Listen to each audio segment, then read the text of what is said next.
I feel like the brand thing has got to be, probably a pretty high ROI because we've dabbled in the influencer space for the travel side. And I don't know if it totally translates, Hmm. but it's been great. I mean, we've done like some influencer collaborations, kind of like lifestyle influencers, but had them come and stay at like our short term rentals. And it's helped a lot with growth for our channel on Instagram. And then Yeah. it's also helped Yep. with bookings. Like, I really think it's like a direct correlation. Like, we do this influencer collaboration and there's like real ROI that we can tie it back to, that we can see, like, we had this post and, it got X hundreds of thousands of views. And then we've got this much bookings that came in and it exceeds what we had to pay to do the influencer collaboration. And I think that for what those people charge, given their audience size, which is a lot of them around the 100,000 mark, some of them a little less, some of them a little Yep. more. I mean, to Uh-huh. me, I feel like the brand stuff would be pretty profitable and pretty easy, just frictionless, like mixing it into what you're already doing. But I don't know exactly if it's apples to Absolutely. apples on what you could charge, but to me, it seems like that would be a pretty That good.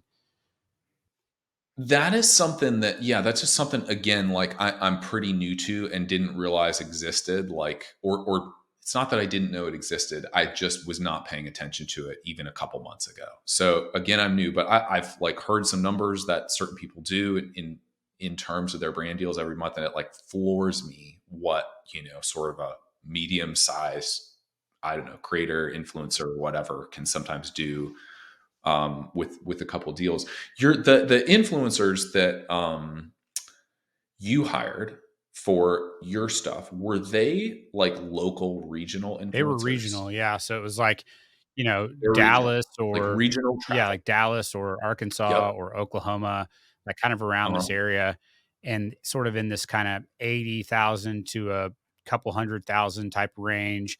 One of them was like a lifestyle, it's like a lifestyle Instagram for Dallas.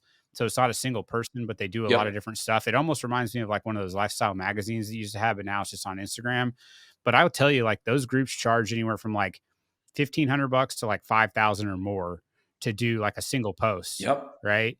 And what we found is Yep. that like the posts don't do as well, but what for us in terms of what we want to get, like we want to get followers and we want to get bookings. What do really well are the giveaways. So we'll do like giveaways, have them stay. So it's a great deal for them. They get paid like, a couple grand, whatever it is, get a free stay at a place that would have cost them a couple grand, and then they get a big boost on their channel because it's like it's a cool space and so they get to use it, and so they're Yeah. getting a bunch of views and going viral, adding followers, and then we get it's kind of a win-win, honestly. But yeah, I mean, if you look at them and I'm looking at how many they do per month, I'm like, these people make really good money, quite frankly. I think, at least from the outside looking in. Absolutely. Yeah. 100%.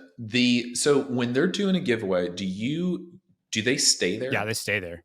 That's one thing they're really. They stay Yeah, they're there. really. They do a video about it and then say, "I'm staying here and we're giving away 2 nights at Right, XYZ." exactly. And Okay, like I think got it, the got it. reason why it works, I feel like, is because they like, because we at the beginning we were like, hey, we have a lot higher quality footage, we have drone shots, we have all this stuff, like, do you want to use our stuff? And they're like, nah, like, we want it to be our footage, even if it's just on a cell phone or whatever, because it's more on brand with like their lifestyle stuff. And people are used to seeing that, Yeah, no, makes and perfect then people are sense. used to following this Yeah, person around, and so then they see them in this, really awesome Airbnb, and they're like, oh, I want to go there, I would love to win that trip. And so it's just people follow you, but then a lot of people too that don't win it, they're like saving that in their bookmarks and they're coming back and they're booking. A lot of times we'll do like a promo code with it.